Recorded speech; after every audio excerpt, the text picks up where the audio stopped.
3기 신도시에 대한 것들이에요. 지금 수도권에 아파트 입주 물량들이 점점점 줄어든다라고 얘기를 굉장히 많이 하는데, 특히 서울 같은 경우는 너무나 심각하게 아파트가 입주가 줄어든다. 그럼 아파트 입주가 준다라는 건 첫 번째는 어떤 영향을 미치냐면 전세가가 올라갈 수밖에 없다. 그리고 매가가 연동해서 올라간다라는 그런 걱정들을 하는데, 이런 것들을 좀 타개할 수 있는 방법이 뭐가 있냐면, 지금 3기 신도시, 그러니까 문재인 정부 때 물량에 대한 것들, 아파트 물량들을 늘리기 위해서 3기 신도시를 지정을 해줬는데, 이 3기 신도시의 본 청약들이 본격적으로 시작이 됐다라는 거죠. 지금 먼저 시작된 것들도 있고 지금 진행되는 것들이 있는데, 자세히 한번 살펴보겠습니다. 이 3기 신도시는 공공적인 성격이 되게 많은데, 그러니까 국가에서 주도해서 어떤 택지들을, 그것들을 선정하고 그 택지를 확보해서 거기다가 신도시를 짓는 개념이에요. 그랬을 때, 그렇다면 국가에서 짓기 때문에 다 공공주택이냐? 그런 게 아니라, 공공주택은 한 55에서 한 60% 정도가 공공주택에 해당되고, 나머지는 민간에서, 민영에서 국가에서 확보한 그 주택을, 그 토지를 사서 민간이 주택을 보급하는, 그래서 공공주택이 한 55%, 민영이 한 40에서 45%, 요 정도 비율로 공급될 예정이다. 여기서 보면 공공주택은 누가 주도하냐면 LH하고 SH고 되게 많이 들어봤죠. LH는 한국토지주택공사고 SH는 서울주택도시공사, 뭐 이런 것들이겠죠. 그러니까 공공의 성격을 띠고 있는 그런 기관들이죠. 이게 지금 본청약인데, 사실 일반적인 것들은 그냥 본청약이 끝이죠. 청약이 하나밖에 없는데, 이때는 뭐였냐면 공급 물량이 되게 적으니까 야, 사전 청약을 먼저 해, 이렇게 먼저 얘기했던 거죠. 그러니까 사전 청약을 했던 사람들을 위주로 본 청약에 대한 권한들을 줄게. 그래서 사전 청약을 2001년부터 해서 2023년에 받았어요. 4차례에 걸쳐서. 근데 사전 청약을 받을 때의 그런 분양가하고 지금의 분양가는 당연히 시세가 올랐으니까 더 올라가 있죠. 그래서 중간에 포기한 사전 청약자들도 생기게 되는 거죠. 그 포기한 사전 청약자리의 물량들이 일반 청약의 물량으로 나온다라는 거죠. 그럼 대표적인 3기 신도시 지역들의 앞으로의 본청약 그런 일정들을 잠깐 살펴보면, 지금은 지난 것들도 있고 진행되는 것들도 있고 앞으로 진행될 것들도 있는데, 하남 교산, 여러 가지 지역 중에 3기 신도시 중에 가장 인기가 많은 하남 교산 지구라는 거죠. 이 하남 교산 지구는 강동에서 오른쪽 아래쪽에 위치해 있어요. 경기도지만. 그래서 위치적으로 봤을 때는 실질적으로 사람들이 제일 많이 선호한다. 서울 강남권으로 그쪽으로 회사를 다니고 있는 사람들은 이 하남 교산 지구 쪽에 굉장히 관심이 많더라. 그래서 이 하남 교산 지구에는 청약 접수가 올해 4월 29일부터 5월 9일까지 끝났습니다. 본 청약이. 그리고 발표가 5월 23일이니까 내일 모레 발표해요. 청약 발표가. 계약 기간은 7월 15일부터 7월 22일까지고, 이 공급 규모 보면 총 세대, 거기에 대한 지금 공급하는 세대가 1115세대인데 여기 일반 분양이 249세대라는 거예요. 이 총 세대는 어떤 거냐면 이 사전 청약 물량도 있는 거고, 그리고 공공 분양으로 나간 것들을 빼고 일반 사람들이 여기서 청약을 할 수 있는 물량이 249세대라는 거. 입주 예정은 2019년 6월. 예전에는 아파트를 지을 때 기본적으로 한 2년 6개월, 길어야 3년 뭐 이렇게 걸렸는데, 지금 여기 보면 이게 지금 청약이 2025년 4월인데 들어오는 입주가 2029년 6월이라고 하면 4년 정도를 예상하고 있죠. 3년 예상한 것도 있지만, 이제는 보통 아파트가 4년, 4년 반 이렇게 오래 걸린다라는, 공기가 점점 늘어났다라는 것들이죠. 이것도 공급 물량이 또는 입주 물량이 줄어드는 것들을 좀 더 가속화시키는데 영향을 주는 그런 상황인 거죠.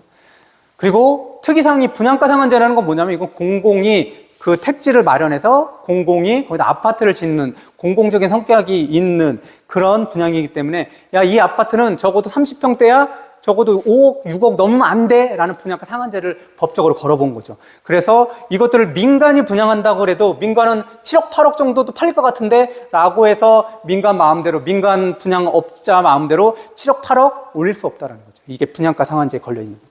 지금 전체적으로 보면 우리나라 분양가 상한제 걸린 게 아주 조금 남아있는데, 3기 신도시에는 분양가 상한제 걸려있는 물량들이 많더라. 이게 하남 교산지구고, 두 번째 부천 대장지구는 부천에 있는 거죠. 여기서 그렇게 크게 멀리 있지는 않아요. 한 40분? 30분, 40분 요 정도인데, 총 공급 세대는 1964세대. 요거는 요번에 공급되는 물량을 얘기하는 거예요. 요것도 요번에 공급되는 물량을 얘기하는 거고, 전체로 봤을 때는 훨씬 더 많죠. 총공급 세대 2000세대 정도 되고, 일반 분양은 내가 특별 분양 대상자가 아니거나 사전 청약 대상자가 아닌 사람들이 청약할 수 있는 그 정도의 개수예요. 그게 900세대. 꽤 많은 편이죠. 일반 세대들도 넣을 수 있는 물량이 900개 정도 되더라. 주력 면적은 59제곱미터라고 하는데, 우리가 전용 59라는 거는 아파트의 크기는 크게 세 가지 정도가 있어요. 크게 세 가지가 있는데, 첫 번째는 전용, 우리가 거주하는 딱 그 공간, 이런 것들이 전용이에요. 전용 59. 두 번째는 공급. 일반적으로 우리가 나 몇 평에 살아, 25평에 살아, 33평에 살아. 이게 공급 면적이에요. 공급 면적. 그 다음에 우리가 계약하는 계약 면적은 거기에 뭐가 들어가냐면 주차장, 그것도 n분의 1로 나눠야죠. 또는 커뮤니티, 그것도 n분의 1로 나눠야죠. 이런 것들이 실질적으로 계약 면적인데, 일반적으로 우리가 쓰고 있는 평수의 개념들은 공급 면적이더라. 이렇게 생각하시면 될 것 같아요. 59면 우리가 알고 있는 일반적인 평형으로 보면 25평, 공급 면적 25평을 얘기하는 거고, 실제로 이 3기 신도는 대부분 중소형 평형을 위주로 해요. 중소형이라는 것들은 대부분 우리가 생각하는 33평 이하, 25평 이런 것들 그 이하도 있지만, 이렇게 하는데 주력은 대부분 다 20평대더라.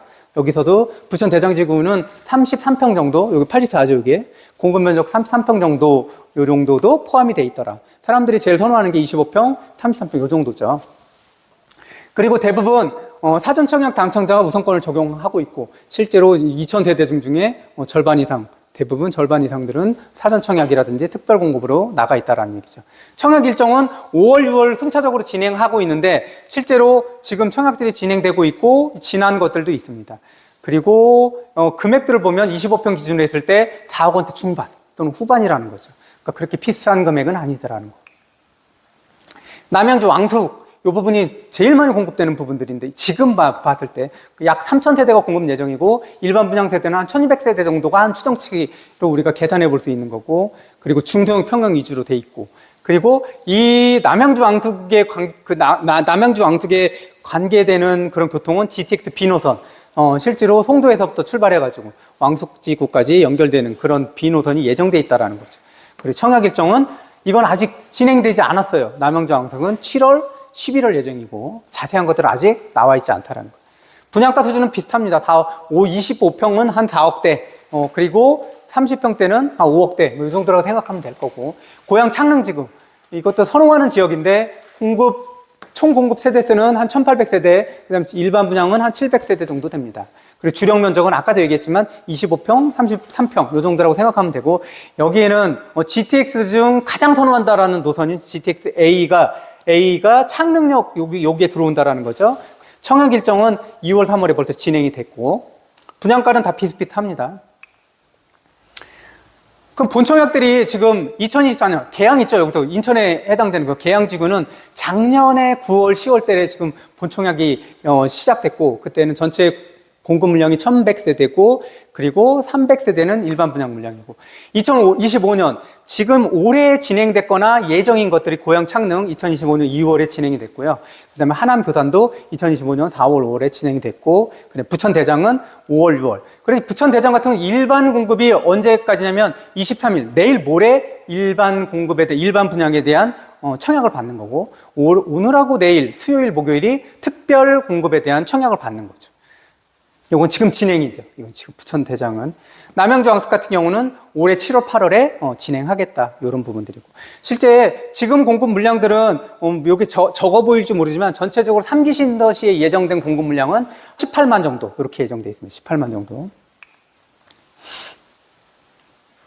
그리고 앞으로도 이게 2025년도 끝나느냐가 아니라 전체적으로 26년도도 진행될 거고, 그리고 27년도도 진행이 되기 때문에 올해가 지났다고 해서 이제 3기 신도시는 끝났구나라고 생각하지 마시고, 지금부터 관심 가져도 26년 분양 물량이 있고 27년 분양 물량도 있다라는 거죠. 그러면 이 3기 신도시에 대해서 어떤 생각을 가지고 있어야 되느냐. 나는 무주택으로 살겠다. 아파트 그냥 전세나 월세를 살겠다라고 생각하신 분들은 별로 크게 관심을 가질 필요도 없지만, 그리고 만약에 내가 이 3기 신도시의 주택을 구입할 생각이라면 이런 부분들을 체크를 해야 돼요. 주요 조건이 뭐지? 이런 부분들. 무주택이어야 된다라는 거죠. 무주택. 이거는 세대 구성은 다 무주택이어야 되는데, 이게 작년 2024년도 말에 바뀌었어요. 뭐가 바뀌었냐면, 빌라를 가지고 있거나 오피스텔을 가지고 있거나 이런 것들, 비아파트인 경우에는 우리가 생각하고 있는 일반적으로 35평 기준 이하, 그리고 공시지가 5억 원 기준 이하는 그냥 무주택으로 간주한다라는 거예요. 빌라나 다른 비아파트인 경우 33평 이하이고 그 다음에 공시지가가 5억 이하인 거는 실제로 대부분 수도권에서 말하는 거죠. 실제로 비아파트 공시지가 5억 원이라는 것들은 빌라는 실제로 가지고 있었던 한 채 가지고 있는 것들은 청약할 때 무주택으로 보겠다 이런 것들이죠. 그러나 나는 빌라가 있어. 근데 이런 것들이 근데 이게 40평도 안 넘어가고 30평대 정도거나 20평대야라고 하면 거의 100% 실제로 무주택으로 간주받을 수 있다는 거. 요것들만 좀 생각을 해보시면 될 것 같고. 그리고 주택청약저축에 대한 기준들이 있어요. 대부분 공공주택, 공공분양을 받는 것들은 조금 더 기준이 좀 까다롭죠. 그런 것들을 확인해 볼 필요가 있다는 거예요. 공공분양을 받으려면 통장에 2년 이상 거기에 가입돼 있어야 되고 납입이 24일 이상은 돼야 된다는 것들. 민영주택은 요거보다 기준이 좀 낮죠. 그리고 그 지역이나 그리고 평형별 예치금을 맞춰야 돼요. 그 예치금도 조금 다시 한번 설명해 주면. 그리고 우선 공급 지역, 그 지역에 살고 있는 사람들, 부천 대장지구다 그러면 부천 지역에 살고 있는 사람, 계양지구다 그러면 계양에 살고 있는 사람들이 우선권이 있다는 거. 보통 그 우선권을 받는 사람들은 그 지역에, 그 시도에 1년 이상 거주해야 된다는 거. 그리고 특별공급이나 이런 것들은 대부분 다 소득자산 기준들이 있다는 거예요. 그것들 확인해 봐야 돼요.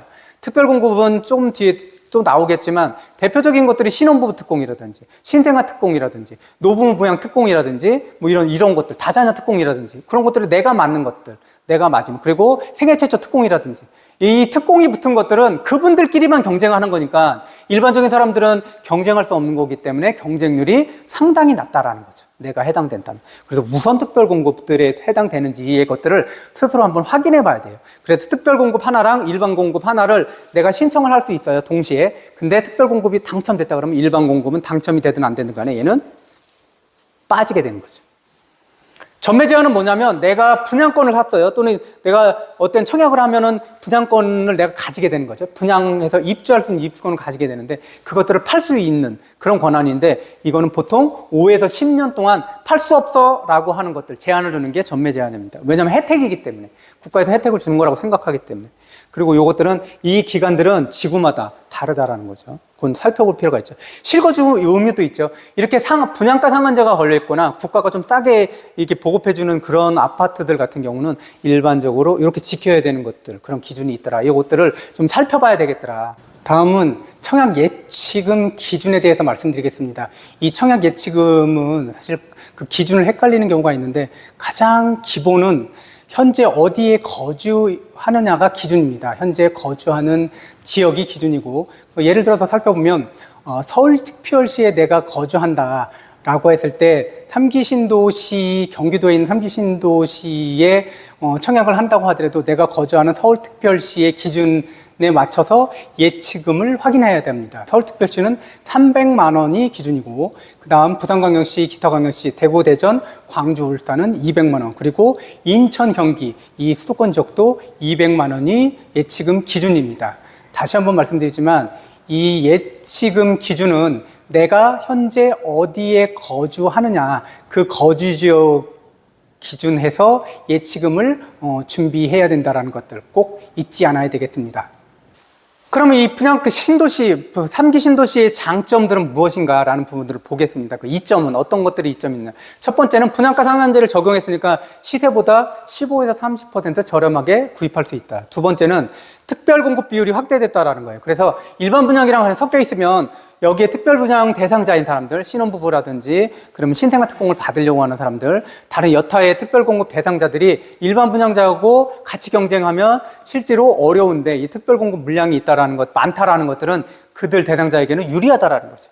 그리고 사전청약 당첨자들은 실제로 우선권을 가지고 있기 때문에 사전청약 당첨자는 조금 이점들이 있다는 거죠. 그리고 교통인프라가 확충될 계획이 있고, 그 다음에 장기 거주할 수 있는 그런 안정성이 보장된다는 거죠.